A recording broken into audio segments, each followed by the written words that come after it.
संत श्री हित प्रेमानंद गोविंद शरण जी महाराज एक कथावाचक हैं जो राधा रानी को अपनी इष्ट मानते हैं। साथ ही वह सत्संग के माध्यम से लाखों लोगों का मार्गदर्शन करते हैं। आपको बता दें, महाराज जी का एक वीडियो वायरल हो रहा है जिसमें एक भक्त उनसे पूछ रहा है कि दिव्य शक्तियाँ, चमत्कार, सिद्धियाँ सच में होती हैं या ये सब पाखंड है। दोस्तों, जिस पर स्वामी प्रेमानंद जी महाराज बता रहे हैं कि दिव्य चमत्कार और प्रभाव भी होता है, लेकिन हम उसके लायक बनना पड़ता है, तब भी हम देख पाएंगे। मतलब आध्यात्मिक शक्ति होने के बाद ही हम उनकी शक्तियों का आभास कर पाएंगे। स्वामी प्रेमानंद जी महाराज ने बताया कि अगर किसी व्यक्ति भगवान में ध्यान लगाकर बैठा हुआ है तो उससे महापुरुष नारद जी, प्रहलाद जी बात करेंगे, लेकिन ये कोई और नहीं सुन पाएगा क्योंकि आपके अंदर उसको सुनने की योग्यता नहीं है। क्योंकि इसके लिए व्यक्ति के अंदर दैवीय गुण आने चाहिए और उनके सिद्धांत से चलें, मंत्रों का जाप करें तो हमारे अंदर दैवीय शक्तियाँ आ सकती हैं। लेकिन अगर आप शक्ति हमारे अंदर नहीं है तो हमको सब नाटक लगेगा, क्योंकि व्यक्ति की आध्यात्मिक शक्ति विषयों के भोग में नष्ट हो गई है। इसलिए जो विषय चाहता है वो तुमको घेर लेता है। प्रिय भक्तों, महाराज जी ने आगे कहा कि मंत्र की शक्ति सब कुछ है, लेकिन आप उसको फील कर पाएंगे तभी जब आप में दैवीय गुण हों। इसलिए जिस व्यक्ति ने पवित्र होकर दैवीय गुण को पा लिया वह उतना जान गया है। संत श्री हित प्रेमानंद गोविंद शरण जी महाराज कानपुर के सरसोल ब्लॉक के आखिरी गांव के रहने वाले हैं। उनके पिता का नाम शंभू पांडे है, माता का नाम राम देवी है। वहीं माता जी के गुरु जी नाम श्री गौरंगी शरण जी महाराज हैं। महाराज जी को बचपन से ही आध्यात्म के प्रति लगाव था। साथ ही उन्होंने कम उम्र में ही घर छोड़ दिया था और वाराणसी चले गए थे। साथ ही इसके बाद वह वृंदावन आ गए। महाराज जी के सत्संग में कई नेता और अभिनेता हाजिरी लगा चुके हैं। महाराज जी सत्संग में लोगों को सत्वचन बताते हैं और ज़िंदगी से जुड़ी हुई बहुत सी ऐसी बातें बताते हैं जिससे कि सबको सफलता मिलती है और आशीर्वाद मिलता है। दिव्य शक्तियाँ, चमत्कार, सिद्धियाँ, ये सब इसके विषय में बताते हैं। इनका जन्म एक सात्विक और विवेक परिवार में हुआ था। ये पैदाइशी गरीब ब्राह्मण थे। कानपुर उत्तर प्रदेश में ही इनका बचपन बीता। इनके बचपन का नाम अनिरुद्ध कुमार पांडे था।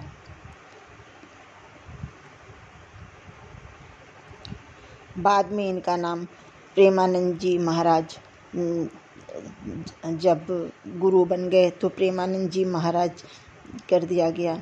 इन्होंने बहुत सी तकलीफ़ें भी उठाई हैं। प्रेमानंद जी महाराज से अगर हम मिलना चाहते हैं तो उनसे मिलने के लिए आधार कार्ड होना ज़रूरी है। अकेले में बातचीत का टोकन मिलने के बाद आपको आश्रम आना होता है और महाराज जी से आप प्रश्न कर सकते हैं, एकांतिक वार्तालाप में मिल सकते हैं।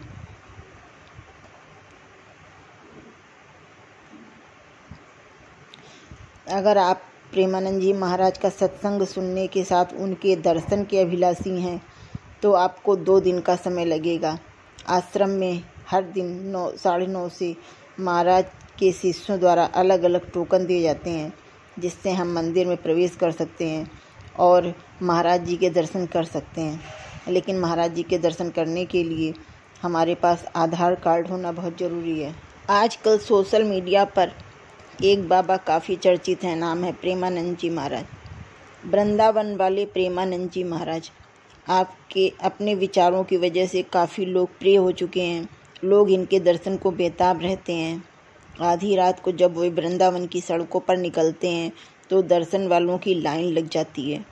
इनकी ख्याति का अंदाज़ा इसी बात से लगाया जा सकता है कि इनके दरबार में बड़े बड़े दिग्गज हाजिरी लगा चुके हैं। प्रेमानंद जी महाराज के सत्संग के माध्यम से लाखों लोगों का मार्गदर्शन होता है। महाराज जी राधा रानी को अपना इष्ट मानते हैं।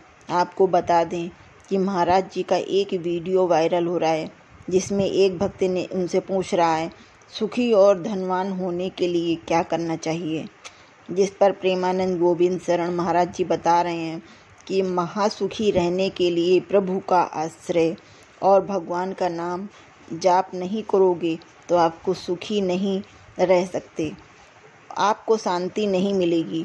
अपने गुरुदेव के द्वारा इष्ट नाम और उनके चरणावृंद में प्रीति नहीं हुई तो आप जितने भी जतन कर लें आपको शांति प्राप्त नहीं हो सकती। लेकिन अगर ये उपाय कर लिए तो आप महासुखी हो जाएंगे। महाराज जी ने आगे कहा कि ये जो सुख दुख है ये हमारे पाप और पुण्य कर्मों का फल है। अगर हमारा कर्म सही है तो आप कहीं भी चले जाएं, आपको सब जगह आदर की प्राप्ति होगी। वहीं अगर आपका कर्म बिगड़ जाए तो आपको कोई आदर नहीं करेगा। इसलिए कुछ भी कर लो, अगर आप प्रभु का नाम नहीं लोगे तो आपको कहीं भी शांति नहीं मिलेगी। इसलिए नाम जप सबसे अच्छा साधन है और नाम जप करके हम बड़ी बड़ी सफलताएं हासिल कर सकते हैं। इसलिए जितना हो सके प्रभु के नाम की सहायता लो और प्रभु के नाम का जप दिन रात करो। मेरी बात मान लो, अगर जितना जप करोगे उतना ही तुम भी संत की ओर आगे बढ़ते जाओगे। वहीं महाराज जी ने आगे कहा कि संत भगवान का ज्वलंत तेज होता है, जिसके सामने आने से व्यक्ति की सारी बुराइयां मिट जाती हैं। इसलिए हर संकट से बचने के लिए हरि का प्रवचन करें और संतों के निकट जाने से भगवान की प्राप्ति होती है। इसलिए किसी भी व्यक्ति का बुरा मत करो, इसलिए तुम्हारा बुरा नहीं होगा। प्रेमानंद जी महाराज कहते हैं कि सभी को आदर दो, सम्मान दो, जो तुम दोगे वही वापस तुम्हें भी मिलेगा। महाराज जी कहते हैं कि प्रभु का नाम हर वक्त जपो, जो भी इष्ट देव आपको पसंद हो, जिनका भी आप नाम लेना चाहते हो, जिनकी भी आप श्रद्धा भक्ति भाव से पूजा करते हो, उनका नाम प्रतिक्षण हर पल लो। गोविंद महाराज जी, इनके पिता का नाम शंभू पांडे था और माता का नाम राम देवी था। महाराज जी के गुरु का नाम गौरंगी शरण महाराज जी है। इन्हें बचपन से ही आध्यात्म के प्रति लगाव था। इनका बचपन आध्यात्म में ही बीता है, क्योंकि इनके घर परिवार वाले भक्ति भाव में लगे रहते थे। इन्होंने अब काफ़ी कम उम्र में ही अपना घर छोड़ दिया था और बनारस चले गए थे। उसके बाद वहाँ पे उनका मन कम लगा और ये वृंदावन वापस आ गए। बचपन में ये अन्य बच्चों की तरह नहीं थे। घर का वातावरण भक्तिमय होने के कारण इनका ज़्यादा ध्यान भक्ति की तरफ रहता था। प्रेमानंद जी महाराज ने बचपन से ही मंदिर जाना, कीर्तन करना शुरू कर दिया था। भगवत प्राप्ति के लिए इन्होंने गृह त्याग कर दिया। जब प्रेमानंद जी महाराज 13 वर्ष के हुए तो उनके मन में भागवत प्राप्ति से संबंधित विचार उठे और इस विचार पर अमल करने के बाद उन्होंने भक्ति प्राप्त करने के लिए 13 वर्ष की अवस्था में घर छोड़ दिया और वाराणसी के घाटों पर एकांत जीवन व्यतीत करने लगे।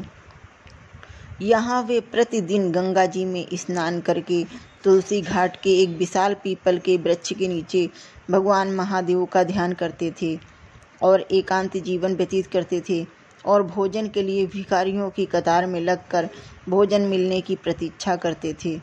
भोजन किसी ने दे दिया तो ठीक, नहीं दिया तो ऐसे ही गंगा जल पी कर रहते थे। कभी कभी भोजन न मिलने के कारण कई कई दिन ऐसे ही भूखे रह जाते थे। यही उनकी यहाँ की कठिन दिनचर्या थी। प्रेमानंद जी महाराज जी का बनारस से वृंदावन में आगमन हुआ। उन्हें लगा कि हमें अब वृंदावन जाना चाहिए। एक दिन प्रतिदिन की तरह महाराज जी तुलसी घाट पर अपनी साधना में बैठे हुए थे। तभी उनके पास एक बाबा आए और बोले, भैया जी, श्री हनुमान प्रसाद जी का विश्वविद्यालय में, जो काशी में स्थित है, वहाँ पर श्री राम शर्मा आचार्य जी द्वारा एक धार्मिक आयोजन का प्रबंधन किया गया है, जिसमें दिन में श्री चैतन्य लीला और रात्रि में रास लीला होगा। चलो हम दोनों वहाँ दर्शन करने चलते हैं। महाराज जी ने कभी भी रासलीला नहीं देखी थी। महाराज जी का स्वभाव था हमेशा एकांत में रहकर प्रभु महादेव की साधना करना, इसलिए उन्होंने उस अपरिचित संत के साथ जाने से इनकार कर दिया। तो फिर संत बाबा ने एक बार फिर से चलने का आग्रह किया, तो फिर से प्रेमानंद जी महाराज जी ने मना कर दिया। लेकिन संत बाबा कहाँ मानने वाले थे। उन्होंने कहा, अरे बाबा, मेरे साथ एक बार चलिए, फिर से मैं दोबारा नहीं कहूँगा। इस बात पर महाराज जी ने थोड़ा अमल किया और सोचा कि शायद महादेव की कोई इच्छा होगी, और संत बाबा के साथ चलने का मन बना लिया और लीला देखने चले गए। दिन का समय था और चैतन्य लीला का मंचन हो रहा था। महाराज जी ने चैतन्य लीला देखी। महाराज जी को लीला बहुत पसंद आई, इसलिए उन्होंने रात्रि के समय रासलीला देखने रासलीला शुरू होने के कुछ देर पहले ही पहुंच गए। श्री चैतन्य लीला और रासलीला से महाराज जी इतने प्रभावित हुए कि 1 महीने तक लीला देखने गए और इस